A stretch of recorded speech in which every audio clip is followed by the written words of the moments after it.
এই জন্য দুনিয়ার যত কিছু আছে সবাই একক মালিক নেই, কোনো কিছু অদ্বিতীয় মালিক আছে নাকি বলেন? দেখবেন বলতেছে বাড়ি আমার, তার ছেলে বলতেছে বাড়ি আমার, তার ছেলে বাড়িটা বাড়ি হয়ে গেছে, বহু মালিক হয়ে গেছে। আল্লাহ রাকুলের কাছে বলতেছে এই বাড়িটা কার? কষ্ট আমার না, আপনি কোন আমার, আমি দেখি অতিথি খানা, আর আপনি কোন আমার। উনি খুব রাগিয়ে গেছে, বাড়ি আমার, আপনি কোন অতিথি খানা। বাদশাহ সাহেব, বাদশাহ আল্লাহ রাকুলের কোনো তৈরি হয়ে গেছে। তো উনি বলতেছে এই বাড়িটা কার ছিল? কষে আমার বাপের ছিল। তো কষে এখন কার? কষে এখন আমার। এই কয়েকদিন পর আপনি চলে যাবার কিটা হবে? কষে আমার ছেলে মালিক হবে এটা। তারপরে কষে তার ছেলে হবে। তা আপনি কোন আমার, আমি তো দেখি অতিথি খানা, সবাই তো অতিথি না আপনারা। তো বাদশাহ বুঝে আসছে না, বাস্তব তো তাই। তাই আল্লাহ সুবহানাহু ওয়া তাআলা অদ্বিতীয়, এক গুণ। হ্যাঁ, তিনি কোনো কিছু ধুয়ে চলে যাবেন না, তিনি আসেন, থাকবেন অনশ্বর। এই কথা মানুষের দিলের মধ্যে পুরাপুরি বসে যায়। এই জন্য মেহনত আল্লাহ তাআলা পর্যন্ত পুরাপুরি বেজা আল্লাহ থেকে হয়, এই কথা বিশ্বাস যদি আল্লাহ তাআলা দিলের মধ্যে পয়দা করে দেন কোন বান্দার, তো আল্লাহ তাআলার সাথে তার সম্পর্ক হয়ে যাবে। আর আল্লাহ তাআলার সাথে সম্পর্ক যখন হবে, যখন তো আল্লাহ সুবহানাহু ওয়া তাআলা তার দ্বারা দিনে কিছু খেদমত নেবেন। তো আল্লাহ তাআলার সাথে ততক্ষণ সম্পর্ক হতেই পারে না যতক্ষণ পর্যন্ত দুনিয়ার কোনো চিজ আসবাব মোহাব্বত দিলের মধ্যে বসবে। এই জন্য দুনিয়ার থেকে যে আসবাব থেকে হয়, কথা দিল থেকে বাহির করে আল্লাহ থেকে হয়, পুরাপুরি পয়দা করাতে হবে। পুরাপুরি আল্লাহ থেকে হয়, বাস্তবে তো আল্লাহ থেকে। একজন মানুষ একই খাদ্য খায়, একই জিনিস আগুনে রান্না করা, একই তেল, একই মাছ, একই গোস্ত খাওয়ার পরে বাচ্চারা বড় হইতেছে আর বড়রা ছোট হচ্ছে। হচ্ছে কি হচ্ছে না বলেন? আমাদের অনেক একটা লোক ছিল, ও খুব লাটিয়া, আমাকে বলতেছে আমি খারাপ করে এক হাত ছোট হয়ে গেছি। ওই সময় বয়স ছিল প্রায় 90-95 বছর বয়স, 1090 সামনে দাঁড়াবে পারত। বলতেছে আমি খারাপ করে এক হাত ছোট হয়ে গেছি। ওই সময় লম্বা ছিল প্রায় 6.5 ফিট মতো, এইরকম লম্বা ছিল। তো ওই বৃদ্ধ মানুষগুলা খাওয়ার পরে ছোট হচ্ছে আর বাচ্চারা বড় হচ্ছে, এটা কার হুকুমে হচ্ছে? আল্লাহ তাআলার হুকুমে হচ্ছে। আমরা বলি আসবাব থেকে, আসলে আসবাব থেকে হইতো এরাও হইতো নাকি বলেন? আসবাব থেকে কোনো কিছু আল্লাহ তাআলা যার যেটুকু উচ্চতা লিখে রাখছে, যার যতটুকু বানাবেন, উচ্চতা যতটুকু শরীরে গঠন দিবেন ততটুকুই হবে নাকি বলেন? না এইরকম না যে দুনিয়াতে কিছু খাওয়ার পরে কিছু আসার পরে এরকমটা লাম্বাত্ম বাড়িয়ে যাবে। আল্লাহ হুকুম সীমাবদ্ধ, সে কিছু খাক বা কম খাক, আল্লাহ তাআলা ওই পর্যন্তই তাক দেবে নাকি বলেন? ওই পর্যন্ত আল্লাহর হুকুমের মধ্যে এটা। তাই সমস্ত কিছু আল্লাহ তাআলার হুকুমের মধ্যে। এটা হায়াত, এটা আল্লাহ তাআলার হুকুমের মধ্যে। আমার সুস্থ অসুস্থ থেকে আল্লাহ তাআলার হুকুমের মধ্যে। এদের আল্লাহ থেকে সব কিছু হয়। আমার ব্যবসা লস এবং লাভ, এটা কার হুকুমের মধ্যে? আল্লাহ তাআলার হুকুমের মধ্যে রয়ে গেছে। আল্লাহ তাআলা আমাকে লাভ দিতে চান, লাভ হবে, যে লস পৌঁছাতে লস হবে। পৃথিবীর কোনো ক্ষমতা আমাকে লাভ লস পৌঁছানোর ক্ষমতা কী করে না? রাখে না। এই কথা বিশ্বাস ভাই দিলে বোধহয় 100বার বসাতে হবে।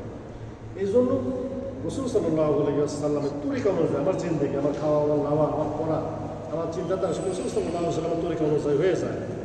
রাসূলের তরিকা বাদ দিয়ে যত তরিকা দুনিয়াতে, সব তরিকায় গল্প। আর মানুষের কল্যাণ আল্লাহ সুবহানাহু ওয়া তাআলা সুন্নতের মধ্যে রাখছে। আল্লাহ তাআলা এই কথা বলেন, কুনতুম কুনতুম তুহিব্বুনাল্লাহা ফাত্তাবিউনি ইউহিব্বুকুমুল্লাহ ওয়া ইয়াগফির লাকুম যুনুবাকুম ওয়াল্লাহু গফুরুর রহিম। আল্লাহ তাআলা এই কথা বলতেছেন, এটা তাদেরকে বলেন তারা যেন আমাকে পাবে চায়, তারা যেন আপনার ইত্তেবা করে, তারা অনুসরণ করে, তারা যেন আপনার অনুসরণ করে, যে তাদেরকে আমি মাফ করে দেব। হ্যাঁ, তাদেরকে আমি মাফ করে দেব। আল্লাহ সুবহানাহু ওয়া তাআলা রাসূল সাল্লাল্লাহু আলাইহি ওয়াসাল্লাম উম্মতের জন্য খায়ের এক পথ রেখে দিয়েছে। এই জন্য আমার চুল আঁচড়ানো, আমার চুল রাখা, আমার পোশাক, কয়েকদিন আগে এই মোহাম্মদপুর একটা সাহেব আমার জামাতে গেছে, উনি বলতেছে যে আফগানিস্তানে সফর গেছিল, সেটা কাজে চলা গেছে নতুন, ভালোই সফর করতেছে মোটামুটি। দুটি দেশে অনুসারে সফর লাগেছে, কাজে লাগেছে, দুটি দেশ সফর হয়ে গেছে। বলছে আফগানিস্তানে গেছে, ওই আমি পোশাক পরার সময় বাম হাত ঢোকাইছে, পোশাক পরেছে। ওই ফাঁকে এক মহিলা চশমা পরে মসজিদের বাইরে বসে আছে, নামাজে আসছে। ওই সে চিল্লাচিল্লি করতেছে। তো আমি জিজ্ঞাসা করলাম চিল্লাই কেন? আমার দুপাশে বললো যে তুই বাম হাত আগে ঢোকাইছিস, ওই শার্টটা খুলে বলতে, তুই শার্টটা খুললে নতুন করে হাত ঢোকা। তো ভাই দোস্ত, তার সুন্নত কিভাবে ইত্তেবা করেন বলেন? সুন্নত কিভাবে ইত্তেবা করে? যে মহিলার সামনে জিনিসটা করেছে, সে বলতে যে খুলে তো নতুন করে শার্টটা আবার কি ডান হাতে ঢোকা, সুন্নত তরিকায় ঢোকা। এই জন্য ভাই দোস্ত বুঝলো, আমার পোশাক তো প্রতিদিন পরাই লাগতেছে, প্যান্ট প্রতিদিন পরাই লাগে, জুতায় পরাই লাগে, খাদ্যটা খাওয়াই লাগে, নাকি বলে সব কিছু আদর্শ হয়ে যায়। তো আল্লাহ তাআলা সাহায্য আমার সাথে আসবে। সাহাবারা আল্লাহ তাআলা যুদ্ধে জয় পাচ্ছে না, তারা খোঁজেছে আমাদের কোনটা ঘাটতি হয়েছে, আমাদের কিসে ঘাটতি হলে আমরা জয় পাচ্ছি না। তো লাস্টে খুঁজে দেখছি সুন্নতের একটু হচ্ছে না, তেমন হচ্ছে না। তো তারা পরামর্শ করে সুন্নত তেমন শুরু করে দিল, আল্লাহ তাআলা বিজয় করে দিয়েছে। আল্লাহ সুবহানাহু ওয়া তাআলা কোনো মাল আর অস্ত্রের মধ্যে আল্লাহ তাআলা বিজয় রাখেন নাই। আল্লাহ তাআলা রাখছেন কিসের মধ্যে? আমলের মধ্যে আল্লাহ তাআলা বিজয় রাখছেন।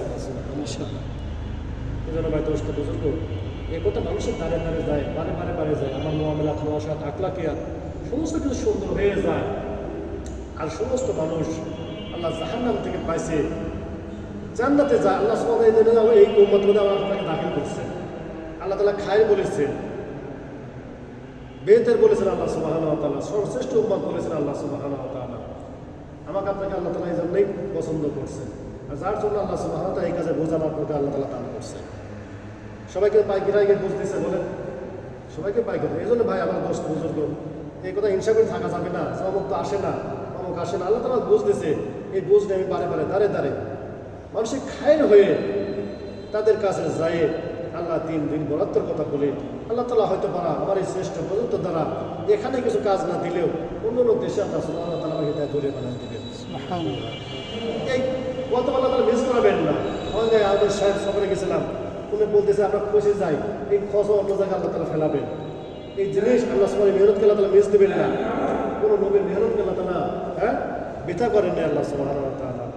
এই জন্য আল্লাহ সুবহানাহু ওয়া তাআলা এই কাজগুলো আমি আপনাকে যদি করি, মানুষের ঘরে যাই, আমরা বলি কথাটা বুঝে না, কথা বলেন যে প্রত্যেক কদমে 700 নামাজ পড়ে দেবেন, 700 লিখে দেবেন, 700 জান্নাতের মর্তবা আল্লাহ তাআলা উঁচু করে দেবেন, নাকি বলে কি বলেন এই কথাটা বলেন? তো 700 মর্যাদা জান্নাতের উঁচু করে দেন প্রত্যেক কদমে। সকাল থেকে 2.5 ঘন্টায় মারি, বিকালে কিছু সময় দেই, 3 দিনে যদি 40 দিনে দেই, প্রতিদিন দিক। বলেন তো কত জান্নাত, কত মর্তবা উঁচু হচ্ছে বলেন তো? কত উঁচু হচ্ছে? আমার মর্যাদা আমি যদি বাড়াই নিতে পারি তো আমি তো কামিয়াবি, নাকি বলেন? আমি তো কামিয়াবি। বুজুর্গ, এই জন্য একটু খেয়াল করে না করি যে আমার মেহনতের কিছু হচ্ছে না। অবশ্যই হচ্ছে, আল্লাহ সুবহানাহু ওয়া তাআলা বিধান দেবেন না। আল্লাহ সুবহানাহু ওয়া তাআলা হতে পারে এই মেহনতের কারণে আল্লাহ সুবহানাহু ওয়া তাআলা মানুষের দিনের আসল ফেলাইতেছে আল্লাহ সুবহানাহু ওয়া তাআলা। আর হচ্ছে না বা কেন বলেন? প্রত্যেকটা মুসল্লি, নাকি বলেন? যদি আমাদের কাছে বসতেছে না, কিন্তু মুসল্লি কিন্তু ভরপুর, নাকি বলেন? কয়েকদিন আগে তো আমরা 10-15 বছর আগে মুসল্লি দেখতাম না মসজিদে, ছিল বলেন? এরকম মুসল্লি, এরকম পদ্মাশীল মহিলা ছিল না। ছোটবেলা দেখছি একসময় 2-1 মহিলা বোরকা পড়তো, গোল বোরকা পড়তো, পরে তো সব উদার হয়ে গেছিল। আল্লাহ সুবহানাহু ওয়া তাআলা মেহনতের কারণে দুবার এক মেহনত চালু করছেন আল্লাহ সুবহানাহু ওয়া তাআলা। এখন দেখেন কিছু মা বোন পুরোপুরি পর্দাশীল। আর আগে তো মানুষ ওই পর্দা করতো হচ্ছে এইভাবে, তারা গায়ের মাথুম হইতো না, পর্দা করা লাগবে এই সময়। আর এখন আর দিন বুঝে পর্দা করতেছে, নাকি বলেন? কার সাথে দেখা করা যায় আর কার সাথে দেখা করা যায় না, কোন মাল খাওয়া যায় কোন মাল খাওয়া যায় না, মানুষ বুঝে দিন মানতেছে। এখন এই এক বোঝ মানে এই মেহনতের কারণে আসছে মানুষের মধ্যে, নাকি বলেন? মানুষ এখন দেখেন, আমি একবার সফর করেছিলাম, 14 জন সাথী ছিল, তার 11 জনই হাসে, অথচ সব ইয়ান। আর মেহনত করে যখন বুঝে আসছে তখন আলাদা দিন মানুষ সহজ হয়েছে। এই জন্য আমি আপনার নিয়ত করি, নাকি বলেন? ইনশাআল্লাহ যে মেহনত পুরোপুরি আমাদের আমির সাহেব ওই কথা বলতেছেন যে গাফিলতির সাথে গায়ের মৃত্যু গাফিলতির মধ্যে। আমরা এই কথা শুনি, এই কথা বারবার শুনি, যে এই কথা শুনতেছি যে আমার সবসময় চিন্তাধারা প্রত্যেকটা মানুষ আল্লাহ তাআলা দিনের মধ্যে কীভাবে বসে এটা চিন্তা করা। এই জন্য একটু চিন্তা করি আপন গিরে 60 থেকে 70 বছর মতো করা উত্তম বলতে আল্লাহ তালা দাম দান করবে। তাহলে একটু চিন্তা করি যে আমার সাথীরা কীভাবে একটু বাড়ে, মানুষ করে আসে নামাজি হয়ে যায়, মসজিদ বেশির সাথে বেশি মসজিদে চলে আসে, করা যায় না ইনশাআল্লাহ। ঠিক করি।